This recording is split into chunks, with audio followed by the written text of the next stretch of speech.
இப்போது அந்த மீட்டிங்லேயே வந்துட்டு செங்கோட்டையன் கலந்துக்கலை அப்படிங்கிறது ஒரு பெரிய கேள்விக்குறியாக இருக்குது. இன்னும் சில பேர் வந்துட்டு அவ்வளோ முழு மனசோட கலந்துக்கல அப்படிங்கிற மாதிரி கலந்துக்கல. யாருமே முழு மனசோட கலந்துக்கல. எல்லாமே வந்து இப்போ செங்கோட்டையன் வந்துட்டு இடையில எடப்பாடியை புகழ்ந்துலாம் பேசினார். பிறகு ஏன் இதில் கலந்துக்காம விட்டார்? இப்போ கூட சட்டமன்றத்தில் எதிர்க்கட்சி தலைவர்னு பேசியிருக்காரு செங்கோட்டையன். செங்கோட்டையன் வந்து ஓபிஎஸ்ஸை சந்திச்சிருக்காரு, ரைட்டுங்களா? ஓபிஎஸ் சீமானை சந்திச்சிருக்காரு.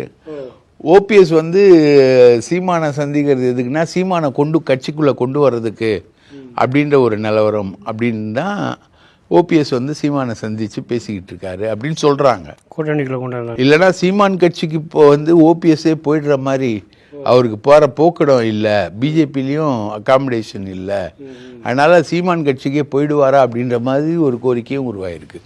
ஸோ இது எல்லாமே அதிமுக வந்து பெரிய அளவுக்கு ஒரு வாலட்டைல் சிச்சுவேஷன். வாலட்டைல்னா லிக்விடாக இருக்குது, கம்ப்ளீட்டாக லிக்விடாக இருக்குது.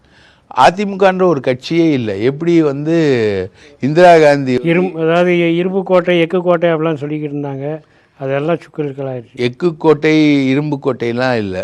இது வந்து இப்போது நீங்கள் வந்து ஒரு சாலிடாக ஆனாதான் வெள்ளம் ஆகும். கரும்பு சாராக இருக்கும் பொழுது அது என்ன ஆகும்?